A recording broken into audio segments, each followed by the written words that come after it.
Thank you, everyone. I'm sorry I can't meet and greet everyone here in person since there's many people that I don't know, but I'm delighted to be here. I'd like to just start by thanking Sebastian and Yosef and Barbara and Alex and the tech people, Ari and Bob, and everyone who's making this conference possible. It's such a wonderful way to honor the memory of Shura Weissman. And I'm really delighted to be part of the conference, and I'm honored to be able to pay tribute to Shura in this way. So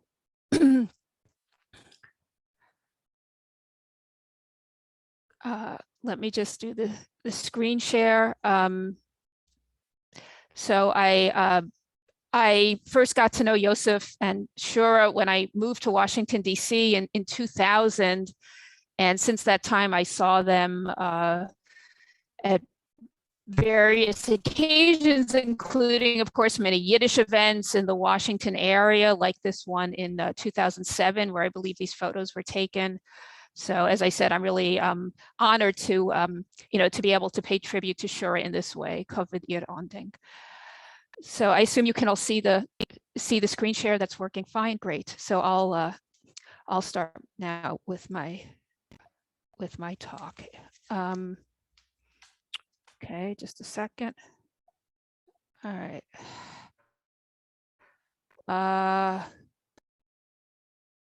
Okay. So when we think about the topic of Czernowitz and the topic of Yiddish together, probably the first thing that comes to mind is the first Yiddish language conference, which took place in the city of Czernowitz in 1908. But I'd like to propose that there's a kind of paradox in the way we think about this famous event, because while it's remembered as a landmark in the struggle to develop the Yiddish language and to win respect for the Yiddish language, most people would agree that, in fact, the conference failed to accomplish virtually any of its stated goals. In fact, most of the tasks that the organizers of the Czernowitz conference set for themselves really only came to fruition, at least in part, 17 years later with the founding of YIVO, the Yiddische Wissenschaftliche Institute, the first center for Yiddish scholarship. So the questions that I'd like to discuss today is, first of all, why was the city of Czernowitz chosen to host the first major international gathering dedicated to the Yiddish language? And second, if Czernowitz was chosen because it was seen as such a favorable location for such an event, why did the conference accomplish so little? And then why was it possible to accomplish 17 years later, a generation later in Vilna in 1925, what it wasn't possible to accomplish in Czernowitz in 1908? And last but not least, what is the legacy of the Czernowitz conference today? So first of all, we should say something about how the conference came about. It was the brainchild of a man named Nathan Birnbaum. Birnbaum was a fascinating figure in his own right. He was born in Vienna, and he's credited with coining the term Zionism, but then he later went on to break with Herzl and the Zionist movement, at which point he became a diaspora nationalist. That is, somebody who advocated for the rights of Jews in the diaspora and Yiddish as the national language of the Jewish people. Now, at this time, when Birnbaum became a proponent of diaspora nationalism and an advocate for Yiddish, he could barely speak Yiddish himself because he was a native German speaker.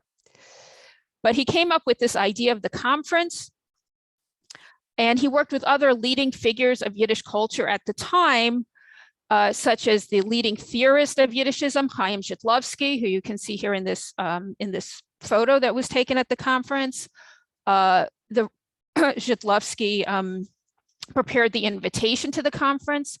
Yud Lamed Peretz, one of the great classics, of course, of Yiddish literature, who drafted the agenda and delivered the opening address at the conference. And the conference was attended by many leading figures in Yiddish culture at the time, as you can see in this photograph. They included the writers Sholem Asch, Avram Rezen, and Hersh David Nomberg. Now, what were the goals of the conference? First of all, the organizers set out to win prestige and raise the status of the Yiddish language. So as Birnbaum put it, quote, "We wish to raise our vernacular to the level of a cultural language." And the conference invitation stated that Yiddish should no longer be regarded as, quote, "an object of ridicule and contempt," so that it needed some sort of protection for our precious mother tongue, so that it does not wander about aimlessly as until now, so that it does not become chaotic, tattered, and divided.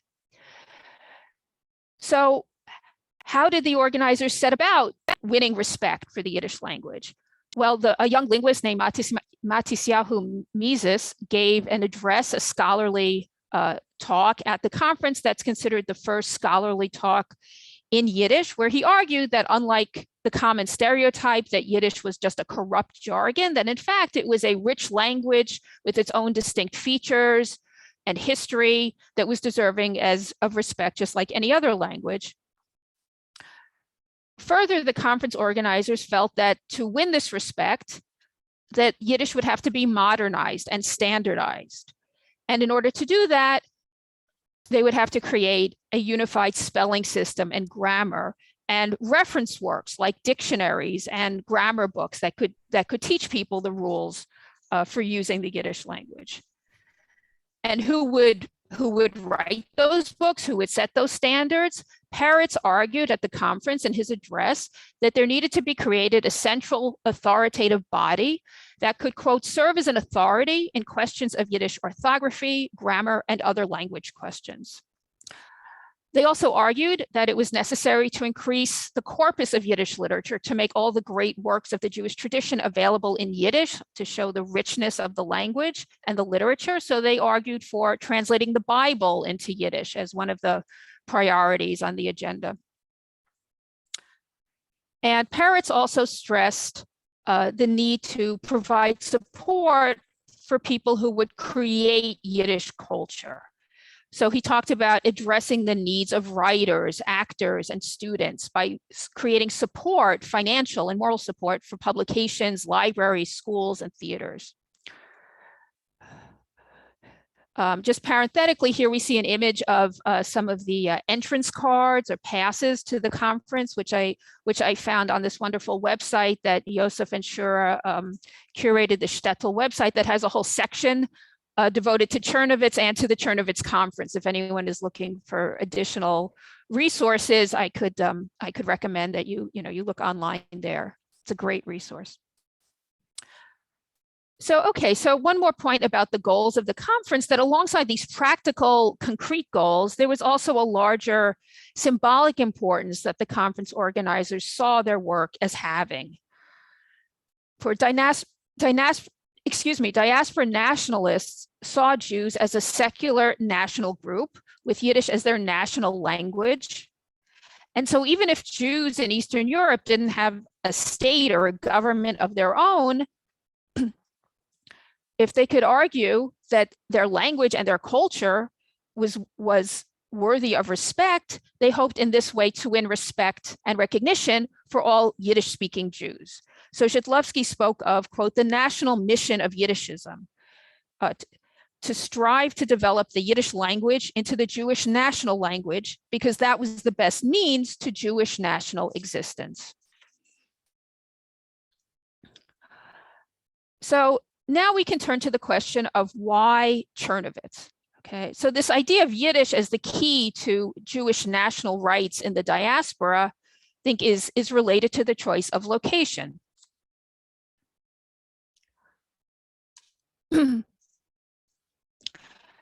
So as you can see, Czernowitz indicated on this map here, you can see that it's a borderland city in the province of Bukovina, what was then at the edges of the Austro-Hungarian Empire, a city with a diverse population, and one that changed hands politically, often being on the border. So, you've probably, most of you have probably heard some version of this joke, which could apply very well to Czernowitz. Two Jews meet and one says to the other, "Oh, where are you from?" And the first the first guy says, well, I was born in the Austro-Hungarian Empire. I went to school in Romania. Then I raised my family and had my career in the Soviet Union. And now I'm retired and I live in Ukraine. And the second person says, wow, you must have moved around a lot. And the first person says, no, I've lived my whole life in the same place in Czernowitz, right? We could tell this joke about Czernowitz, which changed hands over the course of the 19th and 20th century, and of course is today Czernowitz in Ukraine, which is on all of our minds, I'm sure, in these difficult days. So the location of Czernowitz as a diverse borderland city helps us to understand why it was considered such an appropriate location for this first international gathering on behalf of Yiddish. Further, it was located at the time in the Austro-Hungarian or Habsburg Empire, which was much more liberal than the neighboring Russian Empire, where there were all kinds of restrictions in place so that Jews could travel freely to Czernowitz, gather freely without fear of political interference, which would have been, much more difficult to do had the conference been held within the Russian Empire. And further, in this period, at the early 20th century, many of the different groups that made up this diverse large empire, the Habsburg Empire, increasingly came to see themselves as national groups, as national minorities within the empire. Now, of course, the same thing was true next door in the Russian Empire, but in the Russian Empire, all of these movements were simply suppressed by the government. But the Habsburg rulers, who were much more liberal, in fact, granted various forms of limited autonomy to different national minorities within the empire. And it's very important to note that, how do you determine which group deserves the status and the recognition of being termed a national minority? Well, the criterion that was used was largely based on language. So that language was very, very significant.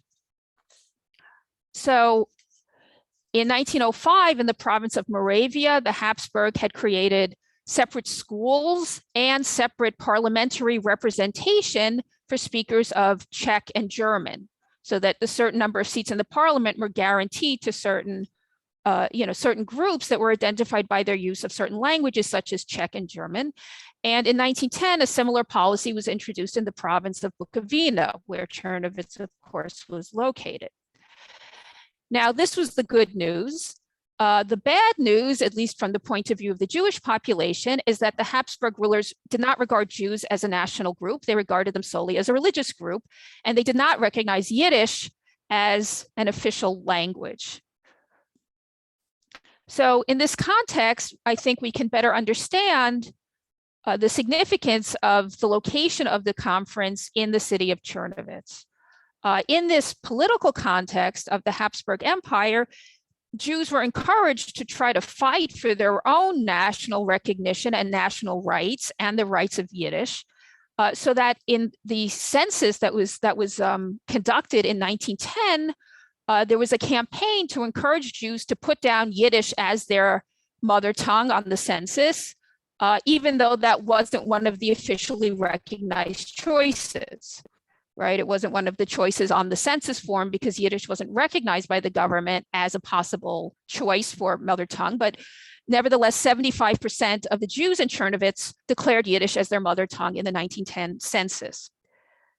So in this context, the idea of fighting for recognition for the Yiddish language, as well as for Jews as a national group, as a national minority, had real concrete implications.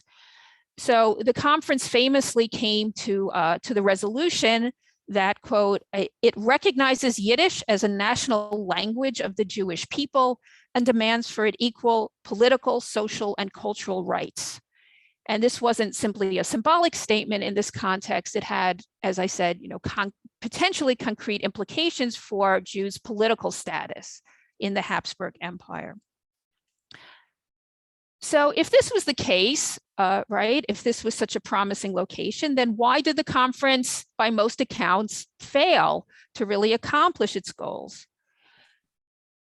So the most, I forgot to mention in this photo, which I took when I visited Ukraine in 2005, these two photos, that the site of the conference was actually not the building on the left, which is the home of the Jewish community, but the building on the right, which was the home of the Ukrainian community.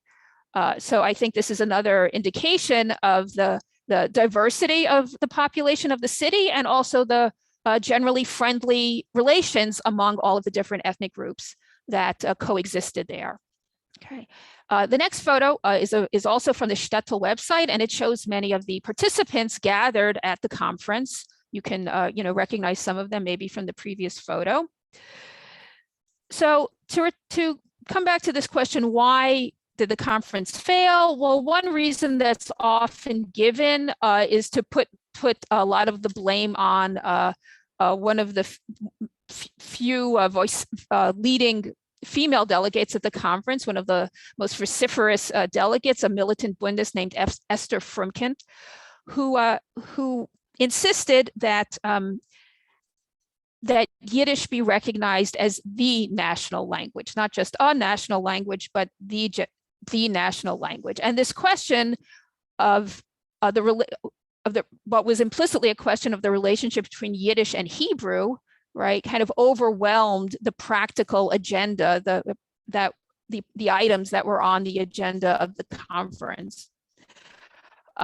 So there developed heated debates over this question of Yiddish and its relation to Hebrew, and whether both could be considered national languages, or only Yiddish should be considered the national language. Esther Frumkin was one of the most adamant in insisting that Yiddish be declared the national language.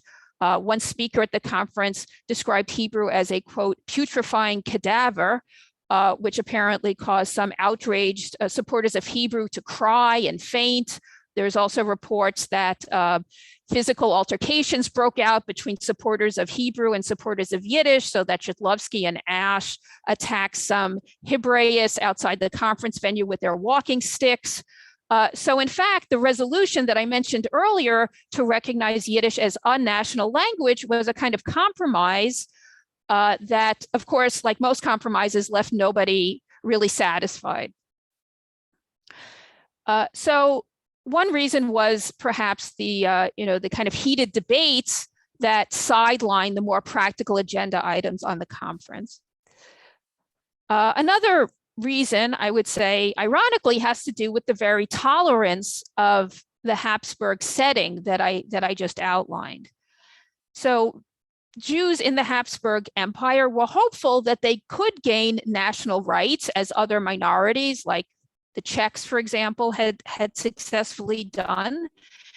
And so some of the conference delegates were afraid of appearing too militant in their demands, because they didn't want to alienate the Habsburg authorities.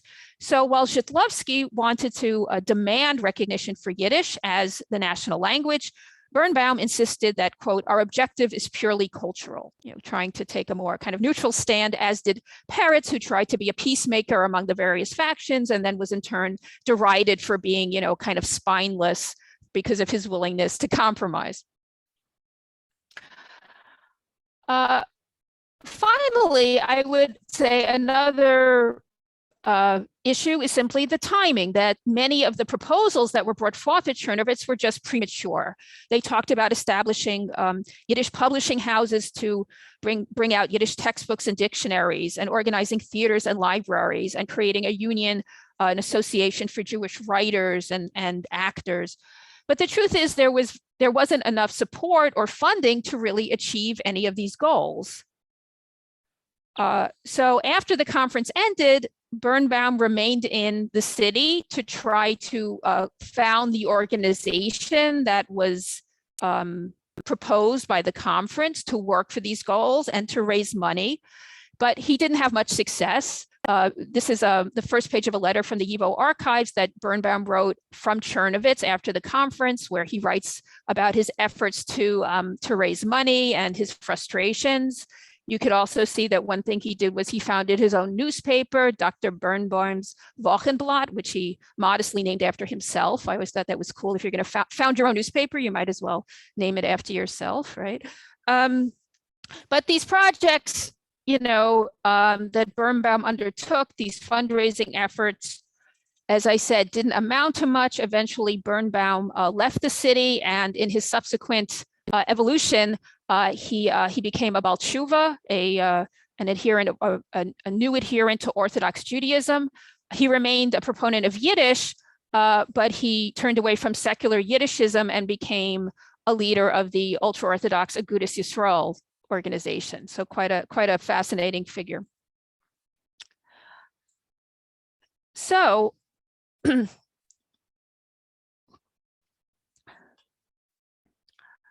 So while the Czernowitz conference really couldn't claim to have many concrete accomplishments, despite its status as a landmark in the history of Yiddish culture, many of the agenda items that it set forth reappeared about a generation later with the creation of YIVO. As I've mentioned, the first center devoted to scholarship in and about Yiddish. And there are many points of continuity between Czernowitz and YIVO. Many of the founders of YIVO were themselves linguists, so they continued the work of researching the Yiddish language, which was the topic of Matisyahu Misa's landmark talk at the conference, his talk about Yiddish from a linguistic perspective. They also described their work in terms that were very similar to the terms that the organizers of the Czernowitz conference used. So they also talked, like Birnbaum did, about raising the prestige of Yiddish and elevating it from a Volkssprach, a language of everyday use, to a Kultursprach, a language of high culture. The main founder of YIVO was a linguist named Nochem Stiff. This document here is a draft of a talk he gave describing his plans to found a Yiddish academic institute. And he wrote in a letter to Zhitlovsky, quote, "We know what in a lowly situation our language finds itself, but where is the authority to which one must listen? What was needed," Stiff wrote, was, quote, "the internal authority to win respect for Yiddish culture." So this is very similar to the terms that Peretz used at the Czernowitz conference, that Yiddish was kind of hefker, right? Nobody cared about Yiddish, nobody was taking responsibility for the language, and that in order to raise its status, there would need to be an authoritative body.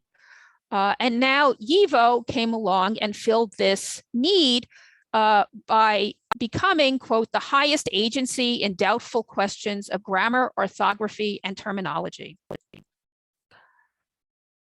So one of the things that YIVO did was create its famous network of Sammlers, collectors, who gathered all kinds of material from around the world. Here we see this kind of photo montage of Yiddish terminology for things like parts of shoes that were terms that were sent in by its network of Sammlers. And then the scholars at YIVO, as you can see in the bottom part of the montage, read through this material, kind of analyzed this material, and then used it to produce resources like scholarly articles, books, journals, reference works, so that in this way, YIVO became the kind of central focal point for Yiddish culture and a resource to support those who were creating work in Yiddish, just as Peretz had described at the Czernowitz conference as being necessary for the development of the culture. And further, the founders of YIVO also shared this vision of the diaspora nationalists that saw Jews as a nation, albeit a nation without a government of its own, but possessing Yiddish as its own national language. So at the 1935 World Convention that YIVO organized, the linguist Noach Perlutsky stated, quote, "Yiddish itself is recognized as a territory, the anarchic republic with its seat in Vilna. YIVO is the scholarly academy of the territory Yiddish." So YIVO's founders shared with the Czernowitz conference organizers this vision of the role of Yiddish as an expression of a Jewish national culture. And they also looked to Czernowitz as a kind of predecessor for their own work. So one of the projects that they undertook was to publish a book about the Czernowitz Conference for its 20th anniversary, which was in 1928. The book finally came out in 1931, where they published the talks, the protocols, et cetera, reflections on the conference and its work. In the introduction to this book, they noted that, quote, until today, Czernowitz remains a famous name on the lips of the Jewish public.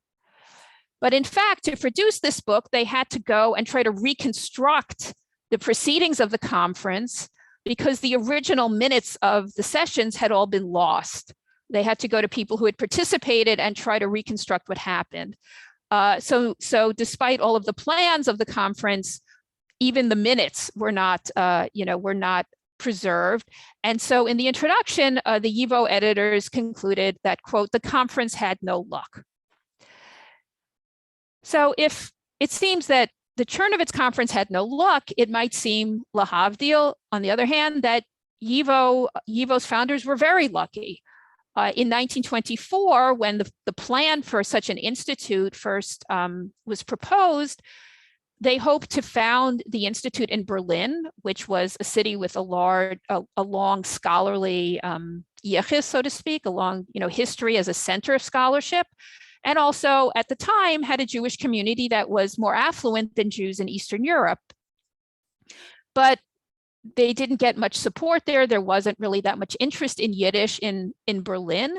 So eventually, YIVO established its headquarters in the city of Vilna, which, as we just heard, Prelitsky referred to as a kind of capital of the Republic of Yiddish, or as it was sometimes referred to, the capital of Yiddish land. So the city of Vilna has many similarities to Czernowitz in that it was also a very diverse city. It was a borderland city on the edge of the Russian Empire. And then after the First World War, it became part of the newly independent Polish state. And as you can see here on this map, that it was on the border of Poland and Lithuania, also close to the Soviet border. So also a city that changed hands frequently as a borderland city, also a city with a diverse population. You can see here at the bottom of the map that at this period, Czernowitz was in the borders of Romania. On the other hand, unlike the situation we described in the Habsburg Empire, interwar Poland was composed of 1/3 of its population was minority groups, but nevertheless, throughout the interwar period, the government moved increasingly to the right and increasingly became kind of hostile to its minority population, so that it became harder and harder for minority groups like the Jews to carry out their work. But paradoxically, in this what would seem to be a very unpromising environment, we see one of the greatest flourishings of Yiddish culture. So finally, we have to ask, why could Yiddishists in Vilna in 1925, in this unpromising setting, we might think of a kind of increasingly right-wing Poland, why could they accomplish there what they couldn't accomplish in Czernowitz in 1908 in the friendlier, more liberal atmosphere of the Habsburg Empire? So I would say that in another kind of paradox, even though political conditions were less favorable, expectations were higher. So to explain what I mean by this, we have to backtrack just a little bit and talk about the changes that were wrought by the First World War in this region. So as as we've already mentioned, in the course of the First World War, the Habsburg Empire broke up and Czernowitz became part of Romania. Meanwhile, next door, the Tsarist Empire also broke up, and part of the territory was replaced by the Soviet Union, which in its early years unlike the Habsburgs, did recognize Jews as a national minority group with Yiddish as its national language. And the Soviet government in its early years supported the production of Yiddish periodicals, the running of Yiddish schools, Yiddish theaters, all with government funds. Okay, and this seemed to many Yiddishists like a dream come true, that the government would recognize and support Yiddish culture in these very concrete ways. Meanwhile, Poland, as a condition of regaining independence after the First World War, was forced to sign on to a series of minority treaties, as were other countries in the region. And under the terms of these treaties, it had to recognize and support cultural work, educational work in the languages of its national minorities. And again, Jews were recognized as one of these national minority groups. So also in the early post-World War I years, Jews in Poland were hopeful that these terms would mean government support for Yiddish culture, and that these conditions would allow their work to flourish. Now, if you know anything about the history of the period, you already know how this story ends, that this period of optimism was short-lived, that Soviet policy changed and became, in fact, quite repressive within a short period of time. And also that Poland, the Polish government, really did not fulfill its treaty obligations. And not only did it not support Jewish schools and cultural institutions financially, it actually started to repress them and make their activity more difficult over time. But still, out of this initial burst of optimism in the wake of the First World War, with these new governments in place, Yiddishists, hoping that these policies, these positive policies would continue, they set out to create a whole network of Yiddish cultural institutions, hoping that they could count on getting government support. And these included, for example, the Association of Jewish Writers and Journalists in Warsaw. We see here the membership card of a young Isaac Bashevis Singer. It also included other Yiddish cultural organizations like the Kulturliga, and of course, YIVO. And furthermore, it included a whole network of secular Yiddish schools. So the first secular Yiddish schools were established during the First World War. And then in the post-war period, that is the 1920s and 30s, they developed into an extensive network. And these were the first classrooms where Yiddish was taught formally as a language, and where all subjects, everything from history to biology, was being taught in Yiddish.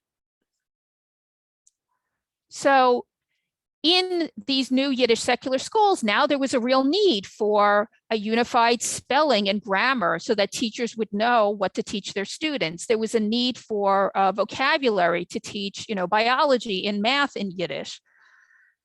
So that the kinds of publications that were discussed at Czernowitz now took on a real practical need, and this was one need that YIVO could step in to fulfill. And in addition, the students who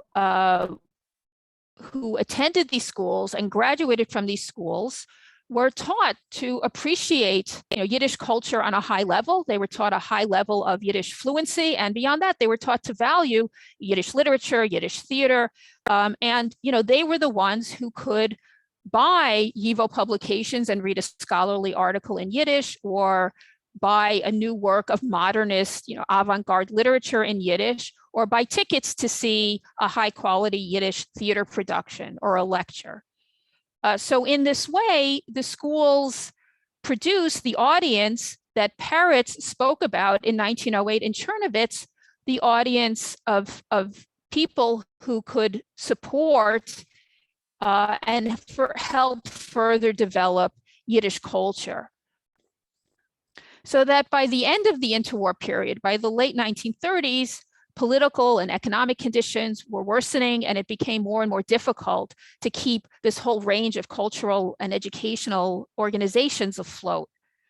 But by this time, Yiddish activists had invested tremendous energy into developing Yiddish schools, libraries, journals, theaters. And so they worked with great dedication to keep them going, even without the kind of support they had hoped to receive, and even as the political and economic conditions made that more and more difficult. So I'll just stop the share here as I sum up. So just to conclude, I'd say that there were several factors that enabled Yiddish activists at YIVO to accomplish at least some of the goals that Yiddish activists at Czernowitz in 1908 could not. One factor was simply the timing. In their invitation, the organizers of the Czernowitz conference wrote, quote, "In the past several decades, the Yiddish language has made great progress. Every day, the language itself becomes richer and more refined." So if Yiddishists could write this in 1908 at the Czernowitz conference, it was, of course, all the more true a generation later in 1925, when activists in Vilna were getting YIVO established. So as the years passed, new possibilities opened up for Yiddish culture and for those who sought to raise the prestige of Yiddish and fight for its recognition. And I would say that ironically, these possibilities continued to grow even as the conditions worsened. But finally, what didn't change between 1908 and 1925 was the vision that all of these activists shared of Yiddish as a language deserving of respect and as the bearer of a rich culture that deserved support. And so finally, I would say that this is the lasting legacy of the Czernowitz conference that continues until today, as we see with this full day of talks celebrating the richness of Yiddish. So thanks all very much. I'd be happy to hear people's questions or comments. So let's see, Ari, how should we just proceed? Yeah. Please, I mean, frankly, just unmute yourself and say it. It's not a huge group. Okay. Or if you want, and someone else is talking, raise your virtual hand by clicking the reactions button in the.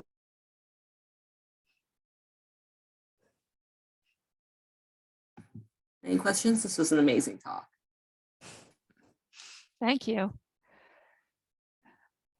Thanks. Yeah, I'm not sure if I can see everyone since you're on several screens, but if anyone has any questions, or, you know, if I can't see any, you see your hand, you can unmute yourself. Okay, I see. Can I unmute people, Ari? I see Asya. I can unmute myself. Oh, okay, even better. Yes. Yeah. I have a question. I was thinking whether the migration of Jews from shtetls to the cities had to do with it too. I wonder if that was a very significant element in this development. Mm-hmm. Yeah, that's a good that's a good point. I mean, there was in this time period a pattern of Jews moving to larger cities from shtetl or even from smaller, like regional cities, to larger cities, and so, you know, often even in a shtetl, you know, if you look at the Yiskerbücher from various shtetl, it will describe having a library and a modern school and a choir and all kinds of cultural activities. But of course, in a larger city, there's more possibilities, right, to develop these kinds of institutions, and also a larger range of institutions. So I think one thing that you see is, you know, let's say in a small town, there might be, you know, one modern school, and you know, if you wanted your children to get a more modern education, you would send your kids to that school. Whereas in a larger city, you might have a choice of half a dozen different schools. You know, there might be the the, from various political directions, or, there might be, different kinds of theaters, right? Whether you wanted to see a kind of popular Schund play or a more sophisticated, play. So it gave, so living in larger cities created not just more cultural institutions, but a greater variety of cultural institutions and educational institutions, I think. So that's a good point. If I may, I have another question. Who sponsored the establishment of YIVO in Vilna? Well, and there were a group of scholars who developed the plan to create YIVO. Okay, originally there were some in Berlin and some in Vilna, and then the activists in Vilna were the most supportive, right? And so eventually, that became the center of YIVO, and they also were supported there by the activists of the school network, which was already well underway. So, I alluded to the fact that YIVO and the schools kind of depended on each other in different ways. And then they set about, fundraising. So they had one question: is there kind of popular support? A lot of popular support was based in Vilna and the region around Vilna, kind of Jewish Litte, right? But also, as I mentioned with the Zomler network, there were supporters literally from around the world in terms of their fundraising, because they were not able to rely on government funding or on funding from the wealthier Jewish communities in Western Europe. They did rely on a lot of small contributions from these Zomlers, but they also, for a good part of the history up until the Second World War, they also raised a lot of their money abroad, particularly in North America, because the Jewish communities there were just relatively wealthier. And, even if American Jews gave small donations, their small donations were a lot bigger than what, Jews in Poland could afford at that period. Thank you. Yes. We have a couple questions in the chat, and I think I saw Jan raise his hand. So if you want to give that last question, Jan, and then Cyril, if you want to leave your contact info in the chat, if people want to follow up, that would be amazing. If you're comfortable. If you're not, then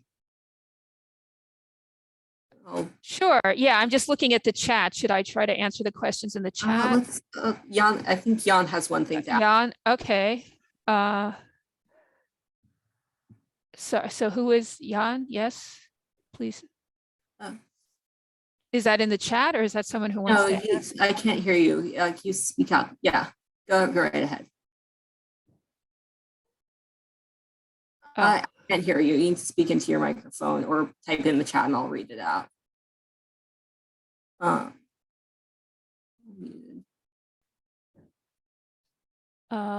So I see one question about Yiddish. Mm-hmm. Yeah, I don't believe that Yiddish was taught at a university level in Poland in this period before the Second World War. I mean, there was some research into Yiddish as a, from linguists, from a linguistic point of view. So I don't believe that, as far as I know, that Yiddish was taught in Warsaw, in a university setting. And of course, YIVO didn't focus on teaching Yiddish language because it was assumed that, most of its audience already spoke Yiddish. And, the emphasis was more on various aspects of researching the language and the culture. Let's see, I see someone else with their hand up. Should I?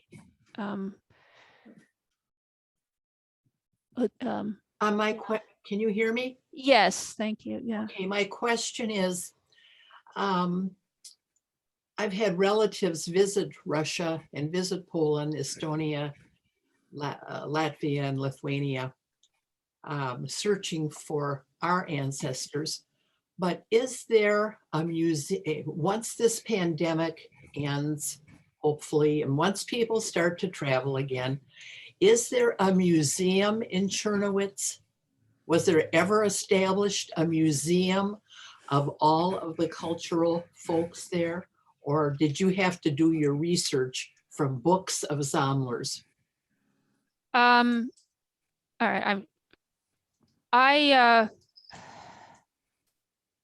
sorry, I'm putting my email in the chat. I think that just to, I think you asked for my contact information, so I'm doing that right now before I forget. And as for your question, yeah, I mean, I did my research mostly from printed sources, so I haven't, you know, I haven't done any research in Czernowitz. I did visit, you know, the city, and I visited that wonderful building that I showed you the photo of, which is the, but I'm not sure if you were, you know, in terms of a museum, I'm trying to remember if I visited any, or if I know of any museum there in the city, and I'm not aware of any. I'm not, you know, I'm not sure that, I'm not sure that there isn't. So I would suggest that, you know, maybe you, you know, check with other people who are more familiar with the city or who have been there more recently, you know, about resources for doing research. And do you know anything about it today? Is it a rich area or a poor area? Well, I mean, it's a beautiful, I mean, yeah, jobs, economics, community. Well, you know, again, I may not be the best person to answer that question, but I think it's, I mean, it's a beautiful city, of course, with a rich history. I think it's, I don't think it's a particularly wealthy area. I mean, today it's in the kind of southwestern part of Ukraine. Of course, none of us really know what the situation will be in Ukraine from day to day, but, you know, I don't think it's, you know, you know, I don't think it's experienced the kind of modern European development the way that you would see in Kiev today. But I'll just tell you, maybe I could just end with this unless there's time for any other questions, but I'll just tell one other story. You know, this is a true story that when I visited Czernowitz, I went to the synagogue there, which is a, you know, a good way to meet kind of local members of the local Jewish community. And there was kind of an older man, and I was speaking to him in Yiddish, and he said that, you know, he grew up in Czernowitz, and after the end of the Soviet Union, the economy wasn't very good. It was, you know, so he decided to move to Germany. He thought maybe there'd be more opportunity there, it'd be better because the things were very poor. The economy was very poor. So he moved to Germany. And then he didn't really like it. He didn't really feel comfortable there. So he came back to Czernowitz. And I said to him, well, you know, were you able to make a living? Like, how do you, you know, how are you able to make a living when you moved to a foreign country and you came back? And he said, I'm a barber. He says, as long as people's hair keeps growing, I'll always be able to make a living. So we're a bit over time, right? Yeah. That was a wonderful little anecdote. We've, you know, so, yeah. Sorry. But yeah, so Josef Weissman will be giving a talk in this room at 4, and interested on Zwischenkeit, betweenness as a defined trait of Jewish Czernowitz. So if you want to hear more about that, this would be a good place for it. And in room B, Miriam Isaacs is going to be talking about the women of Folkhorn's poetic vision. I'll be, so if you want to go there, please leave and click the link for room B. If you want to stay for Yosef's talk, I'm going to put you all into the waiting room. So thank you all very much. I see someone just typed in a message about finding the recording. So I know everyone's disappearing, but I don't have the recording, but I imagine if they're being recorded, they'll be, yes, you know, through the website of the association. Yeah, as far as I know, the recordings are going to be primarily for archival purposes, but get in contact with Sebastian Schulman or Bob Blacksburg about that. then they should have. Yeah, it'll take us some time before we have recordings even ready. It takes a few steps to get it organized, but I'll leave Seb to communicate about that. Okay. Excellent. Okay. Hartstikke Dank. Beautiful. Okay. Beautiful. Toffe Wosse, dank euch allen.